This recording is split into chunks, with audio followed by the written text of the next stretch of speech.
Nous prenons d'abord le verset 13.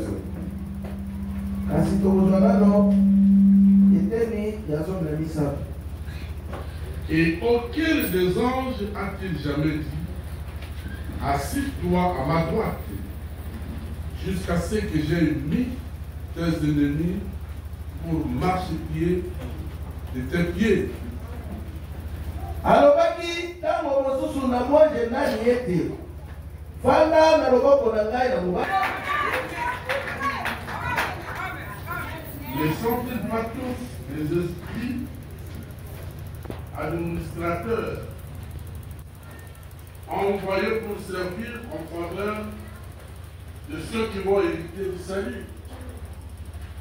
Banze nyoso bazali milimo na mosala bakotinda makapo na kosalela baoyo balingi kozwa libula na lobiko boyete. Dieu notre Père Céleste. Nzambe tozoloba mpona yo. On ne peut pas parler de toi sans parler des anges. Tokoki koloba mpona yo te zanga ete toloba mpona banzeli. Le pouvoir Seigneur, Les dynamokolo. nous voulons que tes enfants, nous voulons que tes enfants Tolingete bana na yo. ne fassent jamais des anges et une mythologie. Ba komisa banjelu lokola lisolo moko boye te. Mais qu'ils croient qu'ils sont toujours là pour nous. Kasi bandima ete banjelu bazalaka ntango nyonso wana mpona bango.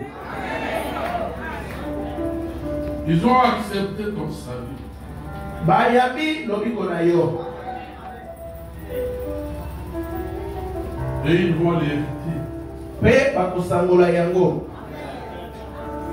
Et tu as mis les anges pour qu'ils soient à leur service. Pe yo tia banzelu po ete basalelaka bango.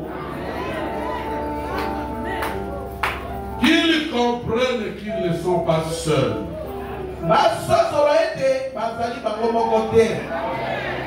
Et partout où ils sont, il y a toujours une puissance qui est à l'heure, qui les entoure. Nyonso oyo bango bakozala bayeba ete nguya moko ezali oyo ezingaka bango. Bénis ta parole ce soir. Pambola liloba na poko ya lelo. Au nom de Jésus-Christ. Na pambola pona Yesu Kristo. Amen. Excusez-moi les retards parce que je n'avais pas entendu quand le directeur de chambre a fait signe d'entrée. Olimbisa ngai mpona mwa ntango moke oyo eleki nzambe nayokaki te ntango mokambi na nzembo asalaki ngai elembo ya kobianga ngai ete nakota. Je vais vraiment prendre tout mon temps pour expliquer ces choses. Nalingi mpenza ete nakamata ntango na ngai nyonso mpona kolimbola makambo oyo. Et dites à ceux qui déambulent à la cité que le pasteur enseigne des choses profondes. Pe yebisa baoyo bazowayawaya na site ete mobateli azali kolakisa makambo ya bozindo mpenza. Nous n'attendrons pas seulement le dimanche. Tokozela mpe moko na yenga te.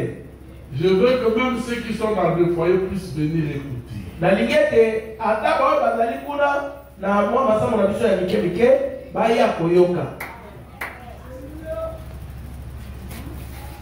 Parce que ces genres d'enseignements sont des enseignements difficiles. Po ete lolenge ya malakisi ndenge oyo ezali malakisi moko ya kokoso mpenza ya makasi. Il faut beaucoup d'études Esengeli koyekola yango mingi et beaucoup de soutien de Dieu lui-même. pe lisungi mingi ya nzambe ye moko.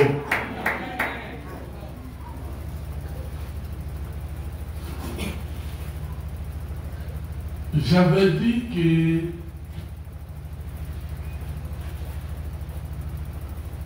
Dieu,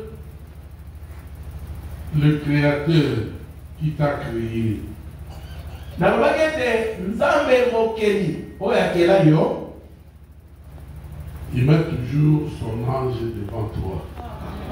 atiaka ntango nyonso anzelu na ye liboso na yo. C'est la loi que l'ange a reçue de ton Créateur.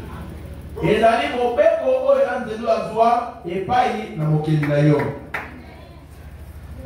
Quand tu marches là, tu n'es pas sûr.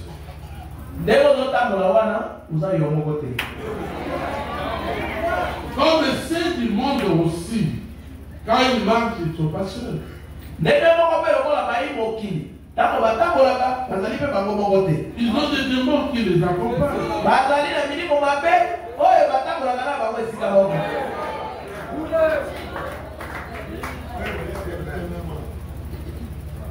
Et un enfant de Dieu, mpe mwana na nzambe qu'il dorme, alala to pongi qu'il soit en état de veille, azala to kosenzela butu to alamuka, qu'il soit au champ azala to na elanga ou à la pêche sur le fleuve Congo dans la marée. to na bolombi na ebale Kongo to na bamabongo, L'ange est toujours devant toi. mwanze azali ntango nyonso liboso na ye. Mais il y a une condition. Kasi malako mazali. La condition, c'est que tu aies le Saint-Esprit. Il a compris que anzelo za liboso na yo ezali ete yo za na molimo santo. Et si tu n'as pas le Saint-Esprit, Peso za na molimo santo te, là je ne serai pas devant toi. anzelo akozalaka liboso na yo te. C'est la condition sine qua non. Ezali malako oyo te zanga na yango ekokoka te.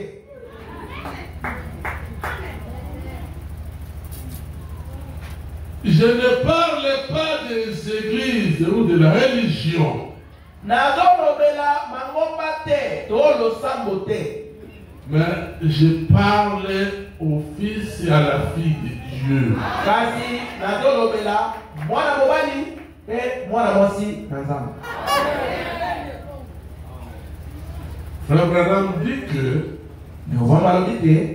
celui qui a le Saint-Esprit, il vit deux mondes.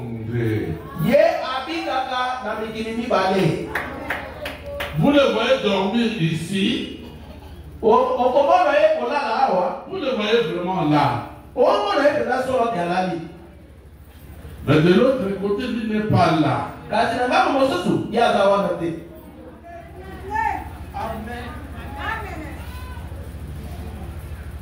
J'aimerais vraiment qu'aujourd'hui je lise beaucoup les prophètes.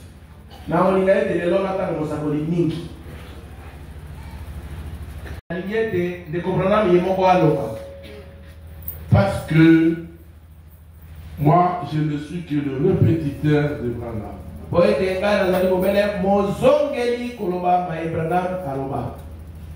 Je ne répète que Branham. Je n'ai pas fait la théologie. Je ne connais pas aussi beaucoup de citations comme les gens, les prédicateurs aujourd'hui. Mais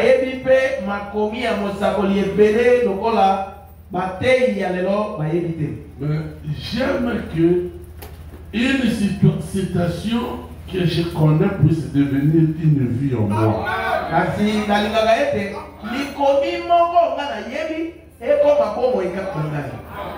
C'est ce qui m'intéresse.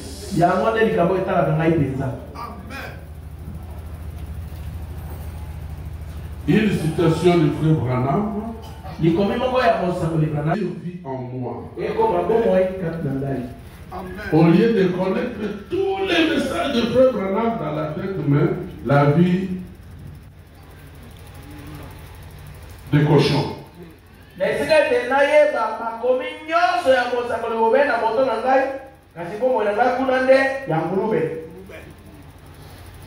J'avais dit que Dieu, pour se faire connaître à nous, c'est par la révélation.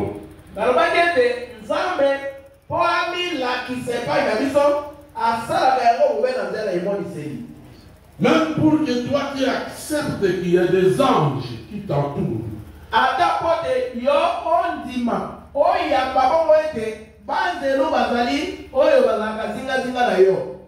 Il faut que Dieu te le révèle.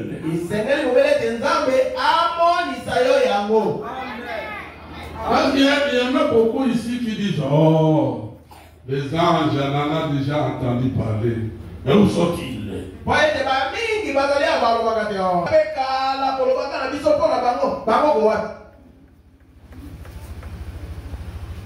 Où sont-ils?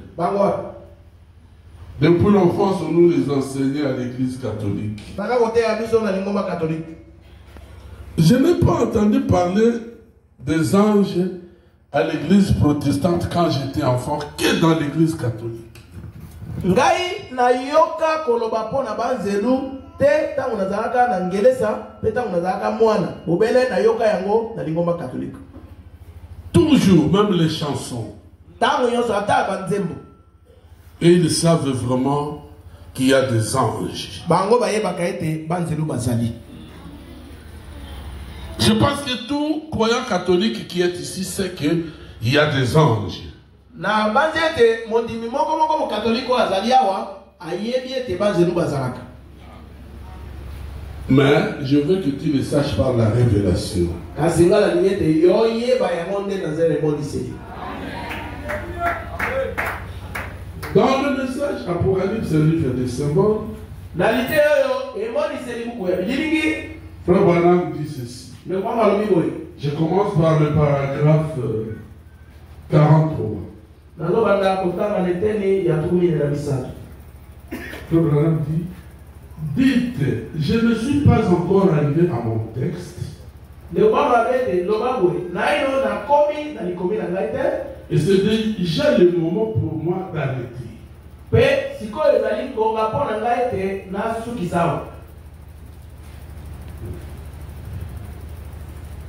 Les enfants sortent. Lisons quand même un verset. La révélation de Jésus-Christ que Jésus lui a donné. J'aime cela pour vous. La révélation. Qu'est-ce qu'une révélation? C'est quelque chose de révélé. Quelque chose qui était caché longtemps et on le cherchait. On avait tellement besoin de ça que comme nous manquons beaucoup de choses dans la maison.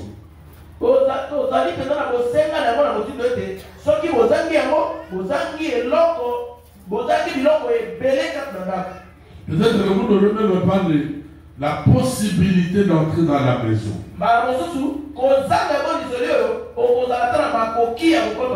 Pour voir ce qui est dans la maison.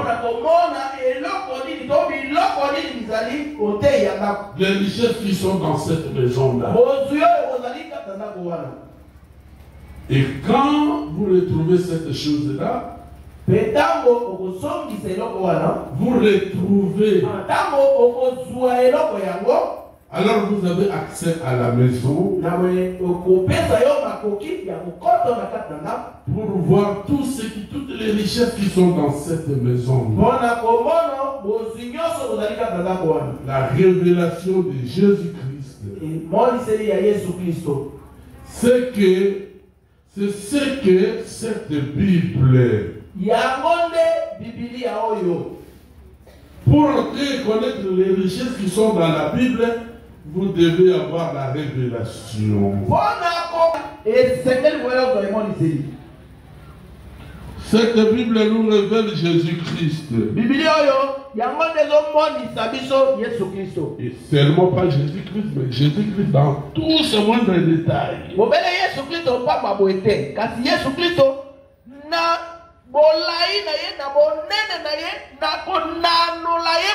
Dans tous ces moindres détails, dans tous ces moindres richesses.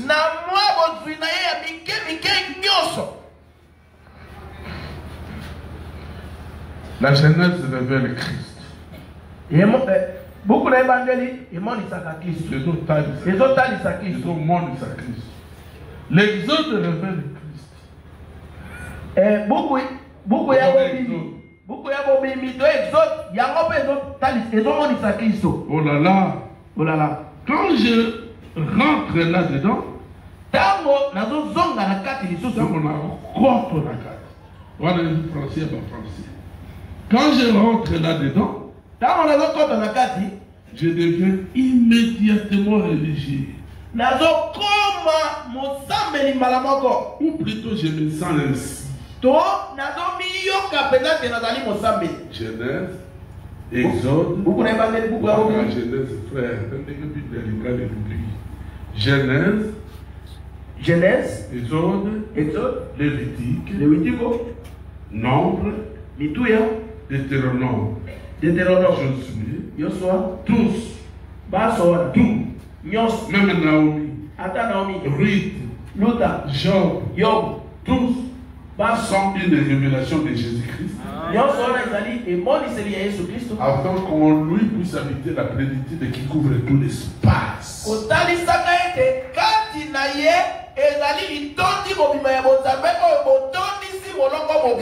De toute l'éternité.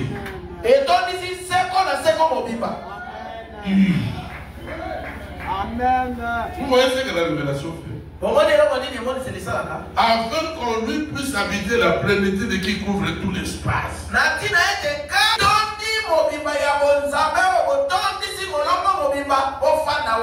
Et tous les temps. Dieu en Jésus-Christ. Et toutes ces petites choses ici ne sont que des semences de ce grand jour du rassemblement.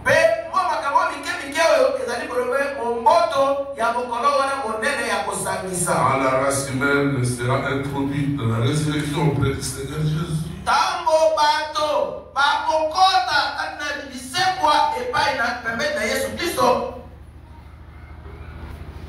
La révélation,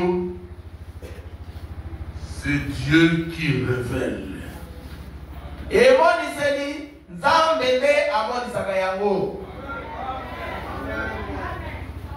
Si Dieu vous révélait Jésus dans l'arbre,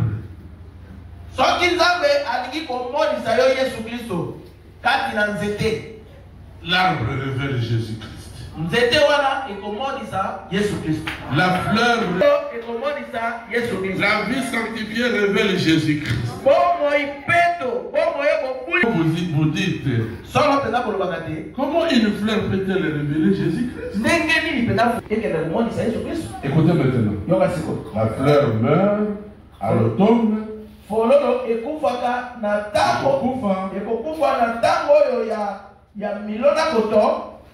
Il ressuscite au printemps.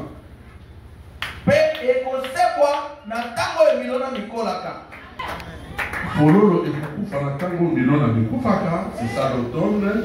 L'automne c'est entre l'été et l'hiver.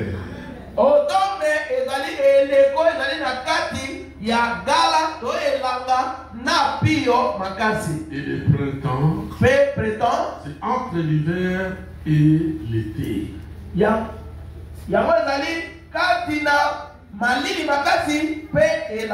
C'est là-bas qu'il tombe beaucoup de pluie pour germer les semences.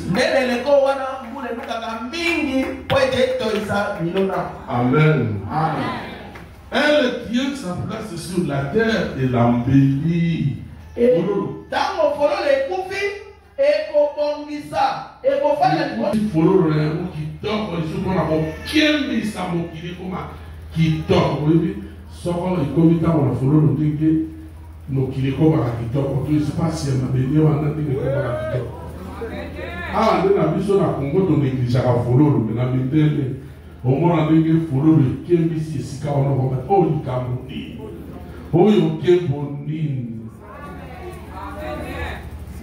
Yesu akufa kunaba na mawa kasitangwa sekwa na nkembo. La fleur ouvre son petit cœur.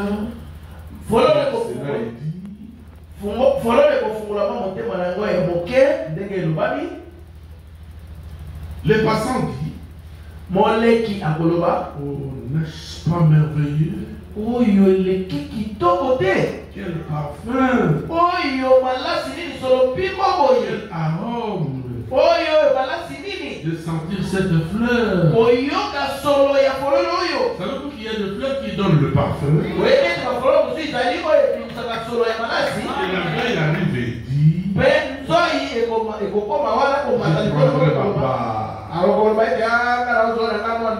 les touristes arrivent et prennent sa part. Mais la fleur travaille jour et nuit pour rayonner, pour se donner aux autres. Il n'est pas étonnant que Jésus ait dit, considérez l'église des champs. Botala fololo ya zamba. Il travaille une fille. Et ça la kamosala mingi na Salomon dans toute sa gloire. Salomon na kembo na enyoso. Pas petit comme l'un d'eux. Ye alata koka komila tisa lokola bongo na fololo. Alors l'église se révèle Christ. Na bongo fololo wana ya lokoku ya kope etalisaka emonisaka Kristo. Le pasteur lisse. Le pasteur lisse. Mobile de lisse. Ezali ekole mongo ezete lomongo eleki malamu. Le célisse. Mobile de lisse. C'est un merveilleux enseignant de la Bible. Yazali molakisi molamu ya Biblia. Le frère ou la sœur lisse. Ndeko mobile to ndeko mwasi lisse. C'est un véritable croyant de la Bible. Yazali mondimi ya solo ya Biblia. Il descend dans l'obscurité. Akokita na molili. Le lieu sombre. Lesinga ya molili penza. Il pousse à travers l'obscurité de la terre. Pe ya koto kati na molili ya mokili ya mabele. Il sort dans la marée. Pe akobima na mo mai Sous les eaux. na se na mai. Au-dessus de la marée. Pe nikolo na mai. Il étend sa gloire. Ye akoya sikoyo kofuola. Pe kotata kembo na ye. Et Jésus a dit, regardez à frère Lys. Comme il a beaucoup souffert. Pour qu'un jour il arrive à étendre son éclat.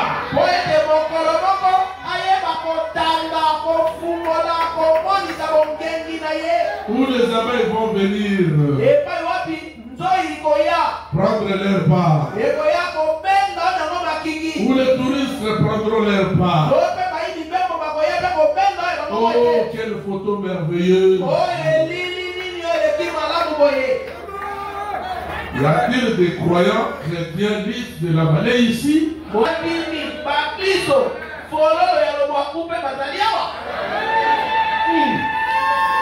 monde dit amen. Les gens qui n'aiment pas la souffrance, qui n'aiment pas les injures. Oh, mais les frères lisses, les pasteurs lisses, pour éclater sa gloire, il a beaucoup souffert.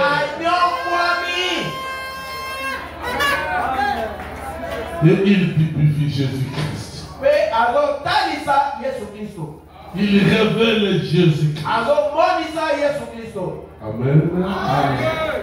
Dieu se montre par la révélation. Oui. Alors, l'Église révèle Christ. Il fut appelé le lys de la vallée, la rose de Sharon, l'étoile du matin, le plus beau d'entre 10 000.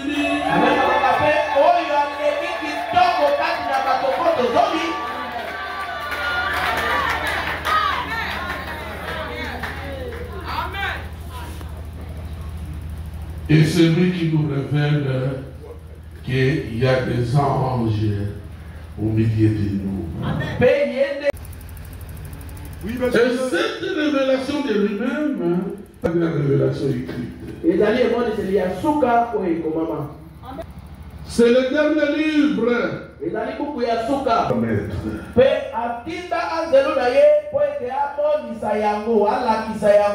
qu'il a fait connaître par l'envoi de son ange à son serviteur Jean. Un ange pourrait être avec ses frères.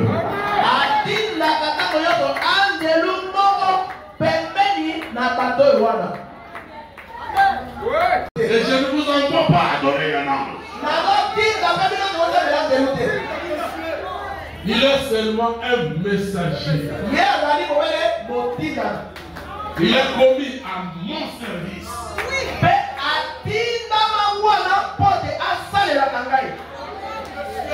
Et toi? Et toi? Et là, il faut boulot. On t'a pour la moquille, il faut boulot. Mais mon Christ a pour la moquille, il faut boulot. Mon Christ a pour la moquille, il y a un ange.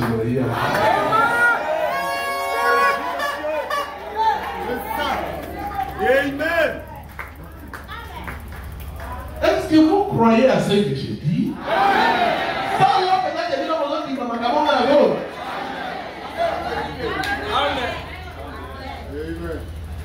Et quand il envoie un ange céleste, il envoie toujours un ange terrestre.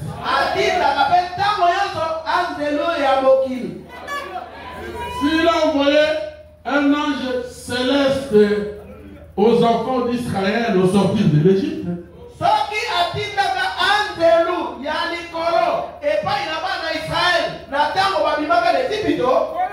sachez que Moïse doit être là comme un ange terrestre. Il doit envoyer l'ange pour dire à Moïse, pour le peuple d'Israël, ce que Dieu veut.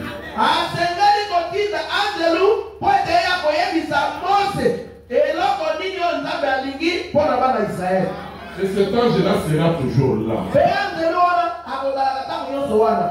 S'il a envoyé Jean pour l'Apocalypse, cet ange doit être auprès des gens pour lui donner la révélation de la parole.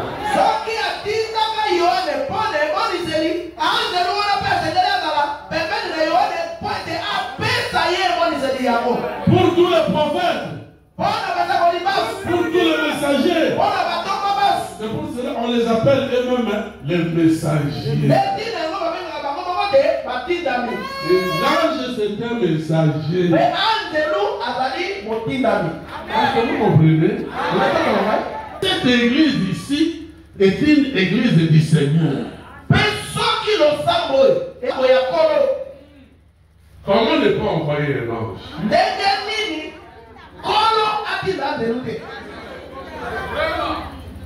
Est-ce que vous me comprenez? Le frère Branham dit ceci que le pasteur est l'ange de l'église.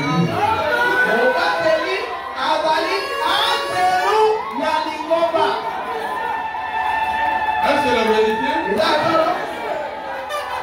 Le pasteur est l'ange de l'église.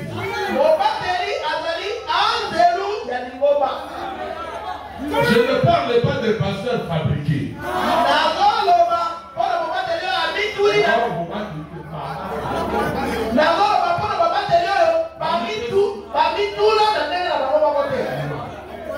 Je parle d'un pasteur envoyé de Dieu. Il y a toutes les églises que Dieu n'a pas fondées.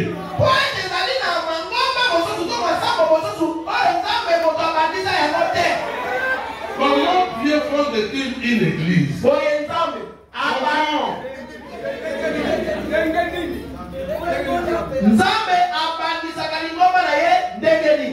Il a dit, si vous voulez commencer une église,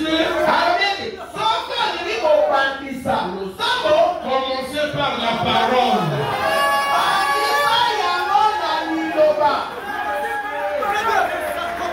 C'est ce qu'il a dit dans la parole parlée à la sémence originale.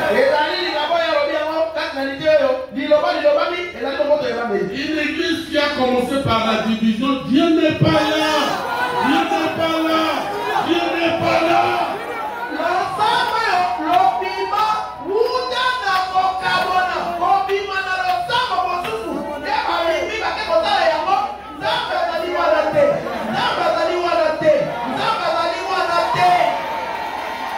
Si tu vas là-bas, tu vas dans une œuvre de néant.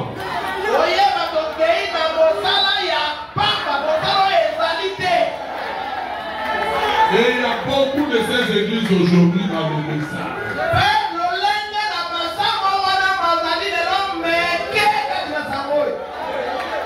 Et leur travail c'est toujours de diviser les églises, de diviser les églises, de diviser les églises.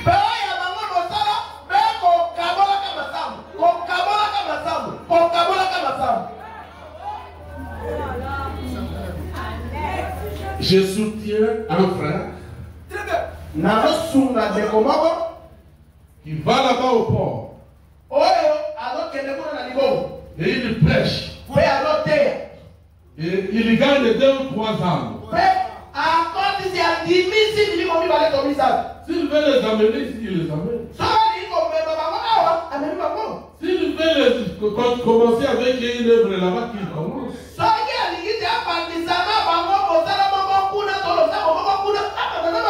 Là, c'est Dieu. Mais quand vous prenez des frères et des sœurs ici,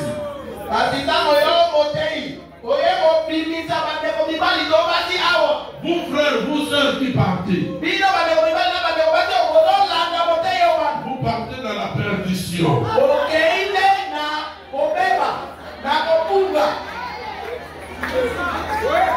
Jean a dit ils sont partis de nous parce qu'ils n'étaient pas de nous.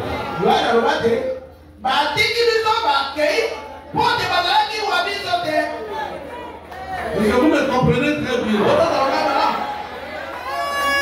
Parce qu'on vous trompe si facilement. Il vient à la maison, il commence à parler. Et vous commencez à accepter. C'est votre affaire, c'est votre âme que vous vendez à Lucifer.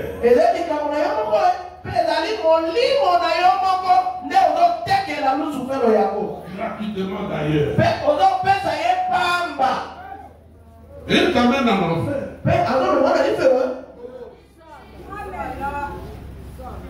Quand nous étions enfants,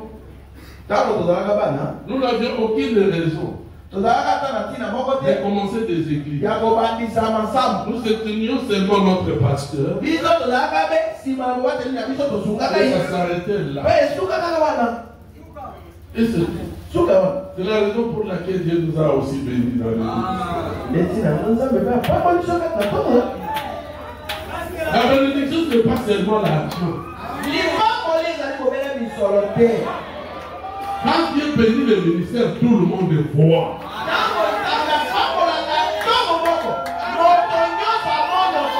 c'est le monde entier qui voit ça. Même si vous n'avez pas d'argent. Bon, nous parlons des anges. J'ai dit que le pasteur de l'église, c'est un ange de Dieu.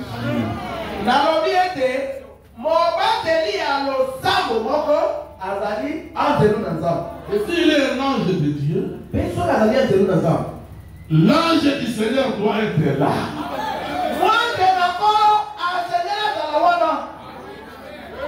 Pour accomplir ce que lui dira.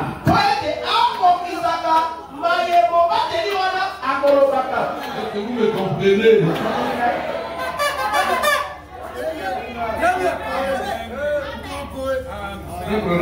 Même Jésus, quand il était sur la terre, des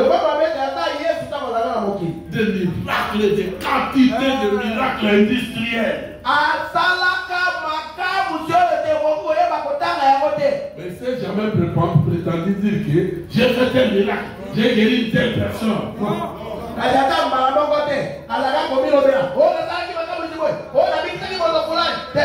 Mais aujourd'hui, tous les pasteurs guérissent les gens.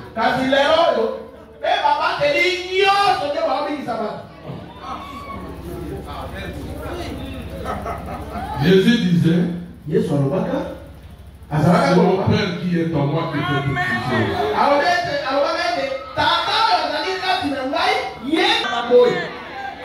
Mais ce Père-là, il n'est pas en moi. Ce qui est en moi, c'est seulement une portion de lui.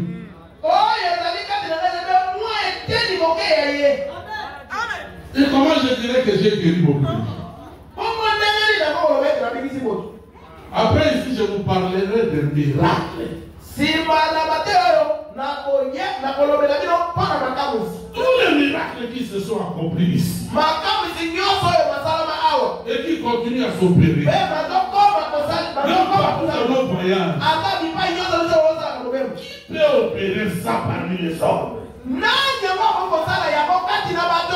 Personne. Je dis bien que personne. Je dis bien que personne. C'est toujours là où je suis. Amen. Amen.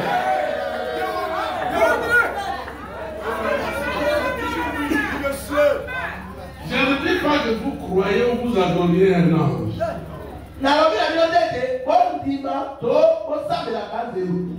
Croyez en Jésus-Christ. Adorez Jésus-Christ. Alors cet ange viendra de lui-même.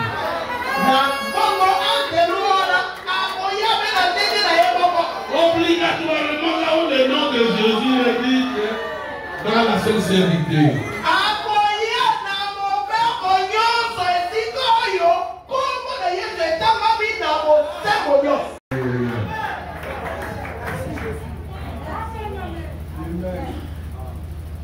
Écoutez-moi plus.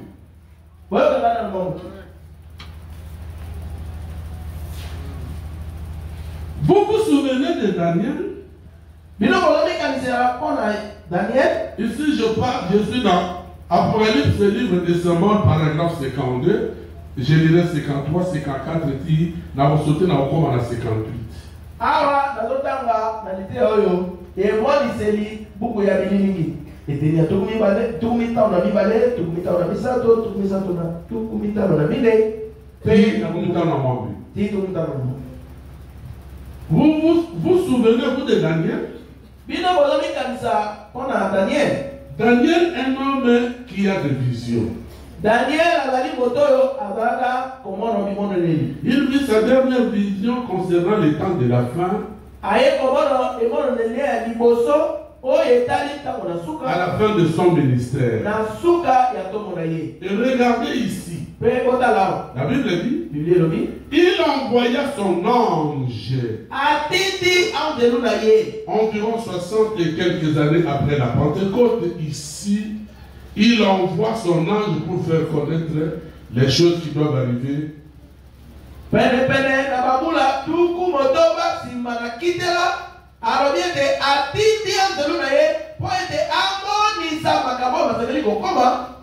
Prochainement.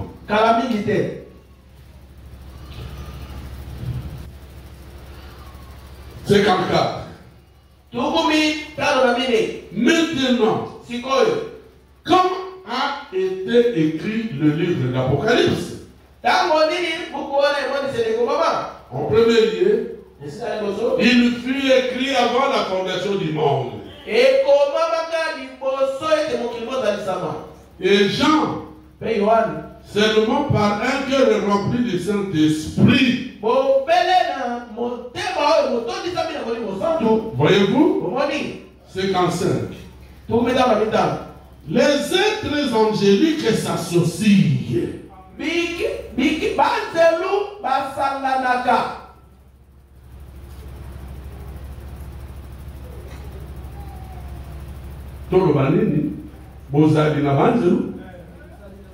Les êtres angéliques s'associent.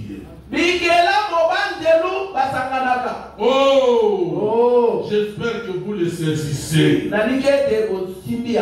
Cela vient juste de tomber librement. Regardez.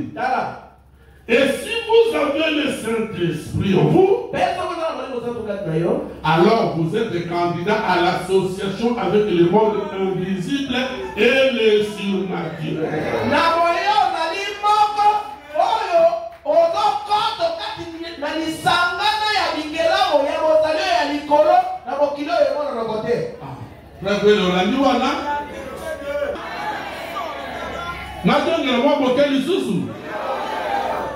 Si vous avez le Saint-Esprit en vous,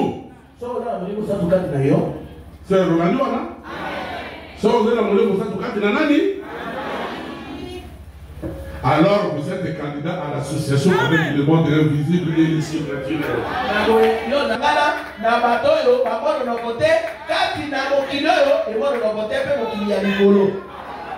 Amen.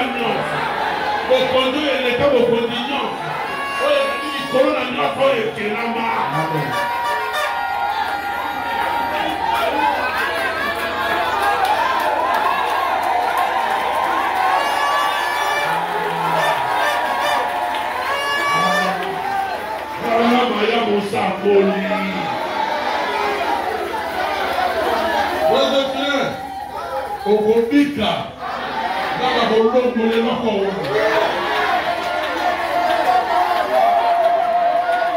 Naba ya mosako.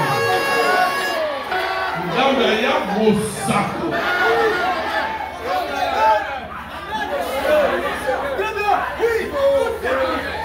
Okoti na association na boyoka. Okoti na lisangana.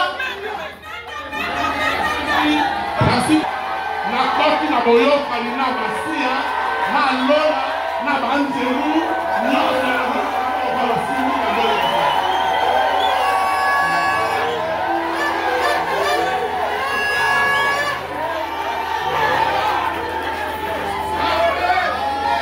Croyez-vous à la parole du prophète?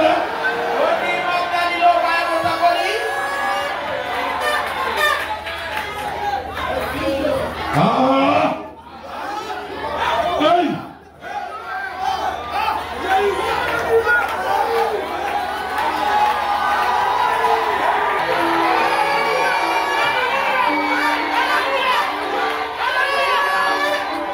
Écoutez un peu.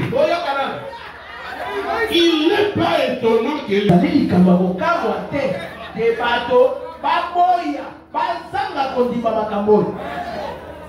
ils ne sont jamais entrés en contact.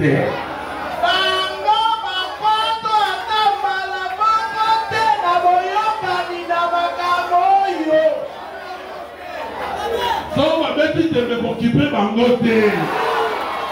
Comment est allé bangote?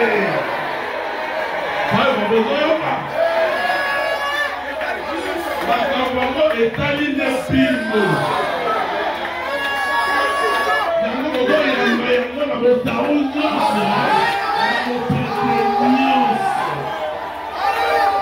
Si à l'intérieur pourquoi?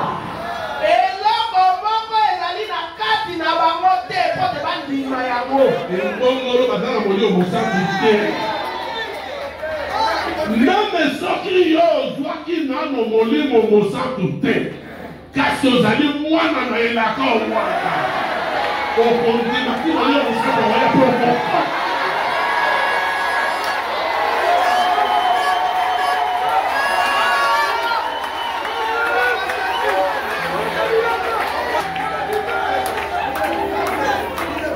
Mais lorsque le Saint-Esprit vient dans un cœur,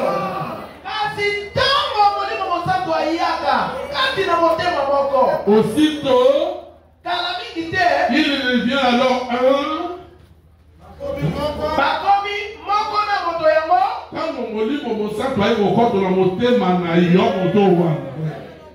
Alors, yomoto wana, okomi motomi. Lorsque le Saint-Esprit vient dans un cœur, aussitôt il devient alors un être double.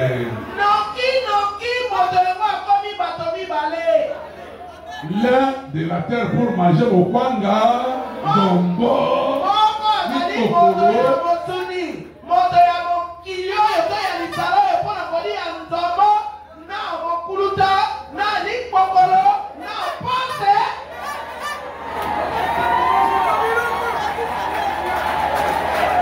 Amen. L'un est de la terre pour mourir.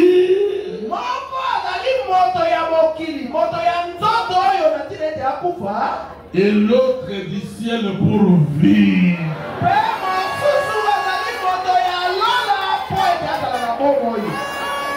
Même si on a coupé les lots, pour condamner Njoto. Mais Monsieur Manzé véritable.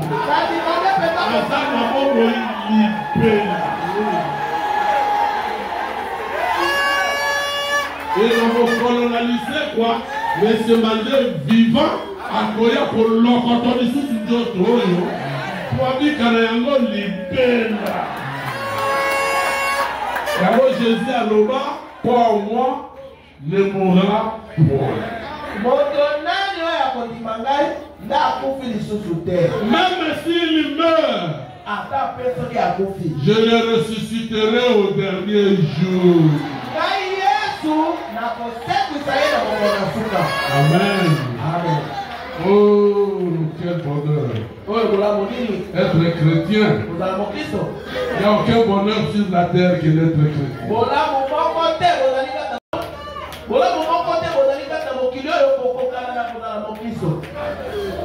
Elle est double.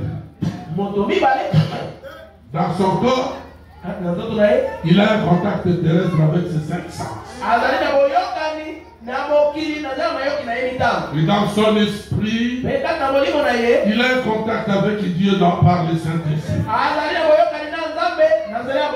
Et les anges de Dieu le visitent.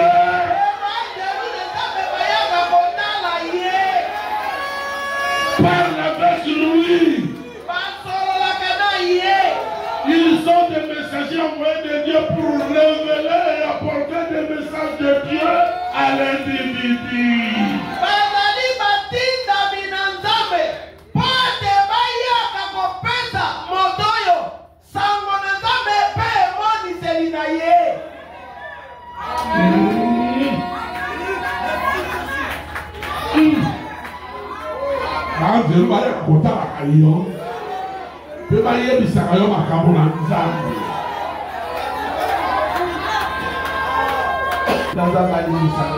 Je négligeais beaucoup de choses de Dieu.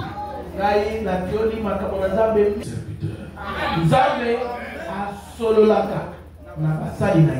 parle à ses filles.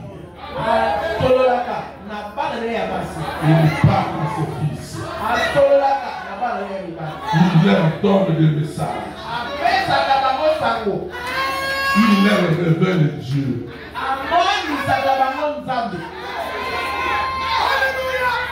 Mais la seule chose que tu dois faire, tu dois mettre les choses importantes en premier lieu.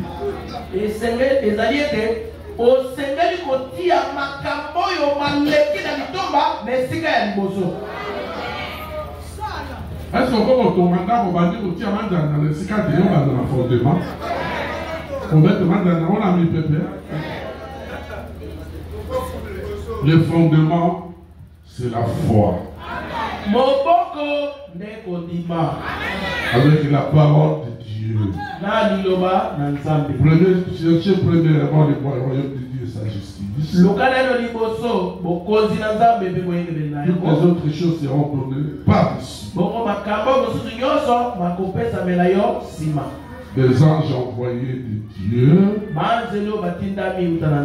pour faire connaître ces choses. Si un garçon était à la porte, frappait à la porte et s'adressant au huissier et il disait: j'ai ici un télégramme pour Madame Manzé.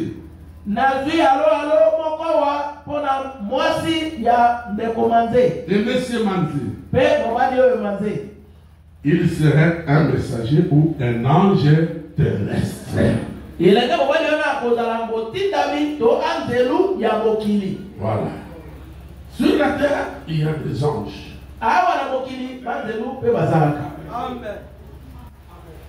Votre pasteur, paragraphe 58, lorsqu'il se tient sur l'estrade, en prêchant la parole de Dieu, il est un ange de Dieu pour l'église, un messager pour l'église. Par conséquent, un pasteur ne devrait jamais quitter cette parole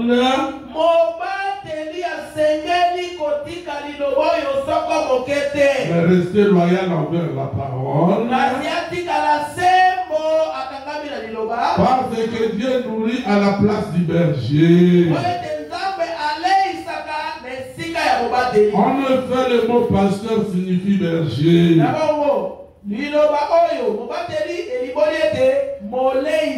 Regardez et voyez si cela n'est pas juste. Un berger, et le Saint-Esprit a fait de lui un surveillant sur un troupeau précis pour le nourrir.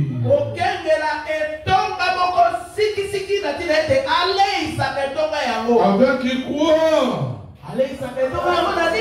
La parole de Dieu. Amen. Et il crie encore oh là là. Frère, le pasteur est votre ange.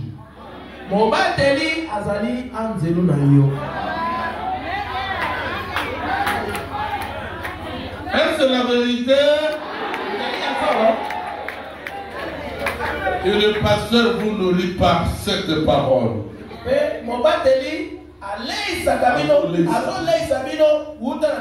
Nourrir par cette parole. Il doit vous nourrir par cette parole. La Bible. L'église de l'Islam, vous suivez très bien ça? Là-bas derrière, vous suivez ça très bien? Là-bas dehors, vous suivez très bien? C'est pourquoi Frère Branham nous disait à votre pasteur.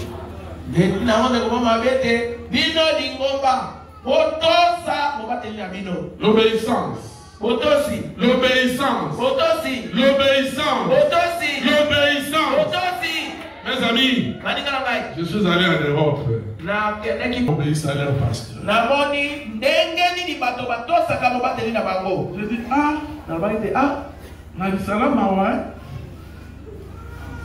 Ebelende Batioli. Ebelende Batou qui a pasteur. Moi, je suis pasteur au Bakou, tout est comme ça, il y a le manga. So, ma carte ni mangala wa. Le rôle de la carte na kingwa keni. Mais oui.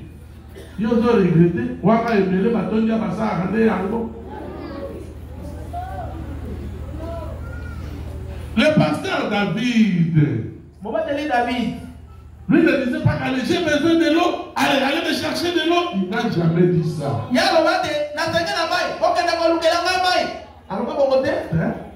Le pasteur David a seulement émis le vœu de boire l'eau de Bethléem. Oh,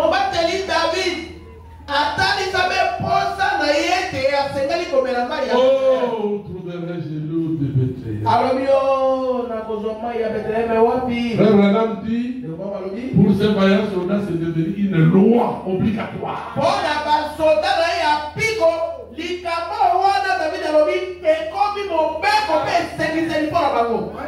Mais l'esprit qui est ici à l'Isala, c'est l'esprit des Ngombe. Les gens qui n'obéissent pas aux autres, qui ne voient pas comment Dieu a élevé quelqu'un, ils me disent seulement.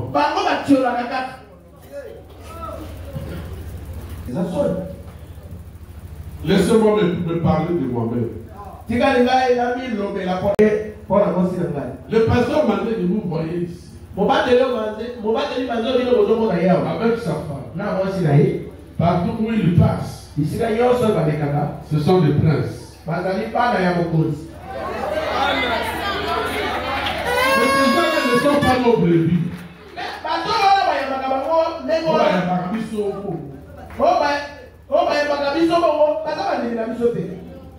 Les brebis des autres. Mais ici, on va capter le pasteur les gars là-haut. Nous avons tout à fait engordé. Il faut que la grèce à la tawa. On me va amener à un problème là-bas. Dieu merci. Mais Dieu a fait que le pasteur Manzé soit un véritable pasteur pour une véritable église.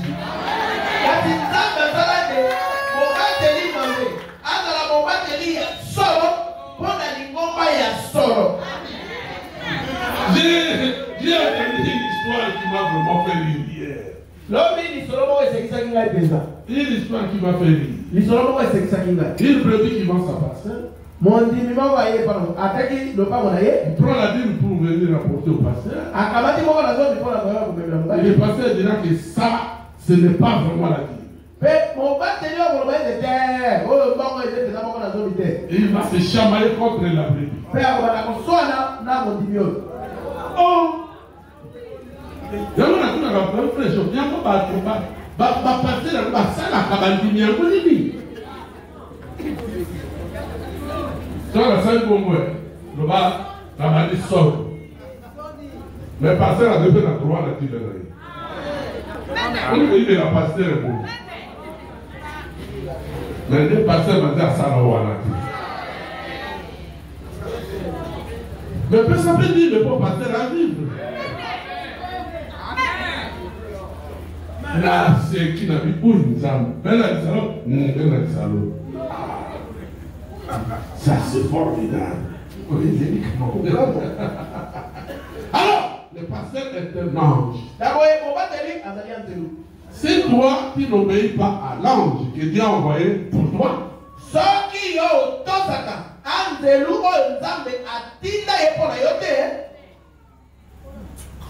Écoutez seulement ce qui est arrivé à tous ceux qui désobéissaient à Moïse.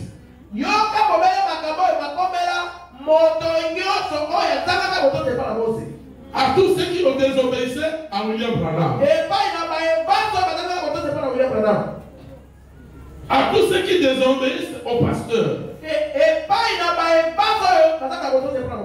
J'en ai vu nombreux que je ne peux pas parler. On risque de dire je ne peux pas dire ça. Mais d'abord, la salle de bateau,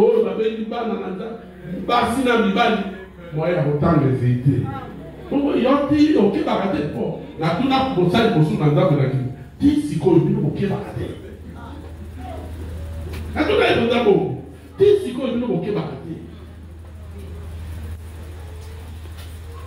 Je n'ai pas dit ça pour vous faire rire, mais c'est pour vous corriger. Bon, je voulais dire, je ne dis pas ça pour vous faire peur. Pour vous corriger. Vous devez être corrigé. La personne du pasteur, c'est une personne sacrée.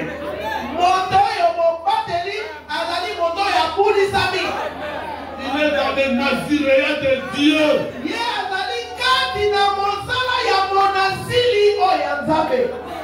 Attention.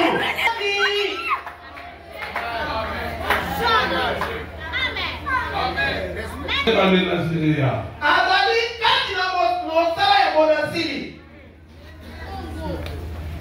Même s'il est ton petit frère. Même s'il est ton mari. Même s'il est ta petite soeur. Ou ton petit frère. Quelqu'un de votre famille.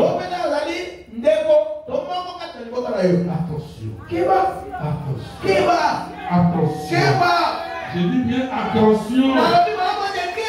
Je vais souligner ça pour que vous fassiez attention.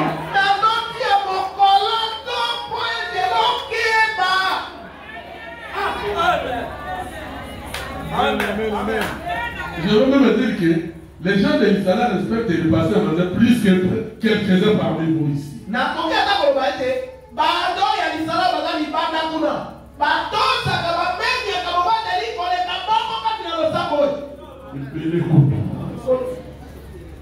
Il paye les coups.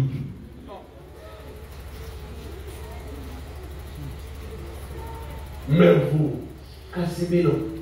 pour passer la presse à la ville, on dit à Canaï, c'est comme le pasteur n'est pas comme d'autres pasteurs. Pasteur, vous contre la on est Il y en a le nani. À cause des ministres, à cause des députés. Invitation là. Soit qui t'aiment au compte, t'es à au compte. Tout le monde est partout, nous autres.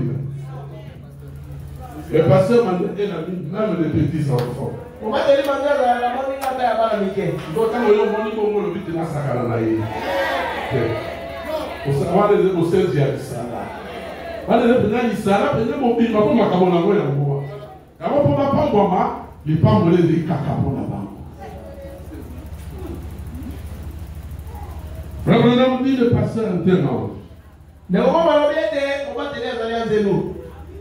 Est un intercesseur pour toi.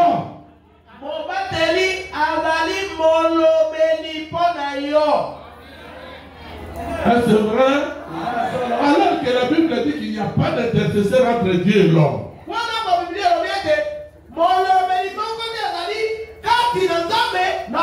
Si ce n'est Jésus-Christ. Jésus a donné son ministère au pasteur.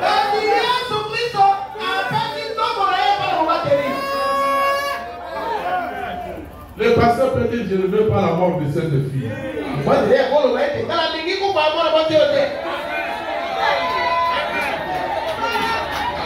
Le frère qui est là à la technique, il s'appelle comment? Didier.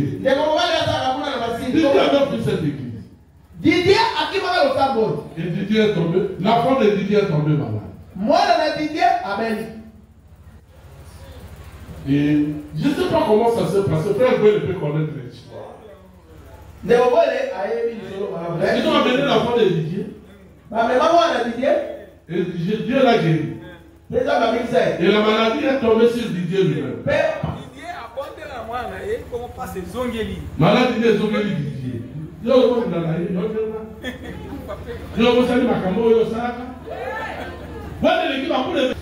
Didier va être dans la cinquième. N'ayez pas dit Didier. Heureusement, frère Goué n'a pas. Ah, comme frère Goué, frère n'a pas sauté. La robe de frère Goué, toi le micro, le malade. Na tongo na kelele pa pasteur. Na komi na koti na lopango na moni mwasi na frère Didier.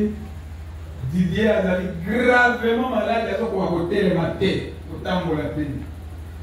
Na kei na sori na ye. E salinga ni mawa moko ete ah mais frère azo kufa boni. Na kei na toke pasteur na pasteur de abimi. Na yise ke papa na toke pas matin. Ngai bon abana ke na zira obino. Mais na toke frère okuna moi j'ai été azokufa. Azokufa. Ah, si vous le savez. Aïe, malem, ta comme siga zalaka. Ngai papa, frère azali livré. C'est bon, il a livré. Na il a salade. Parce que bon, tout ça c'est quoi azali livré. Toi qui l'église, là il peut pas se faire mon salaire na yo. Mon salaire est là yo. Yo soko lobi lo ba te azokufa so. Mais soko tiki moi été. Quelqu'un pour aller camourer. Je crois que les alliés na indi ndenge le kate ondamba na lisolo. Pasteur azali molo de lisolo. Asimi le ayo de bagole frère le ko sima ko.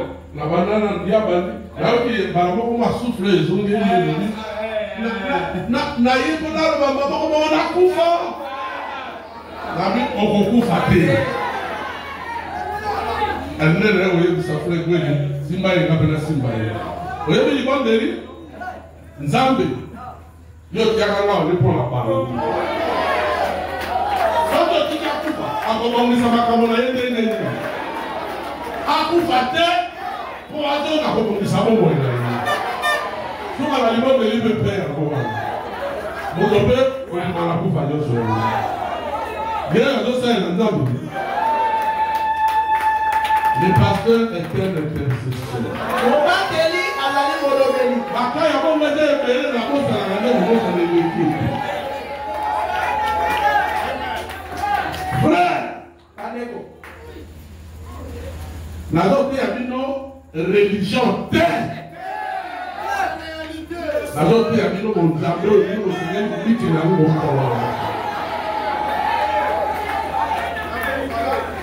Je crois que je dois m'arrêter là. Parce qu'on peut aussi continuer le dimanche. Je vais vraiment aller avec vous pas à pas pour que vous compreniez ces choses. Je pense que dimanche, je vais prêcher toutes les deux périodes.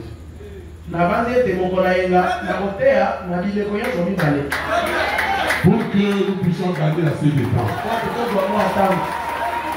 Alors venez tôt le matin.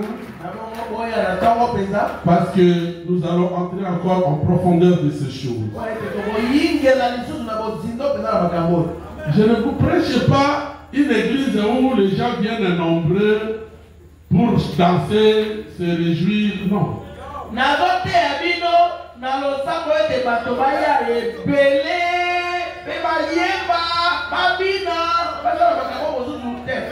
Malgré que tout cela est bon, mais je veux que vous soyez participants de la vie éternelle.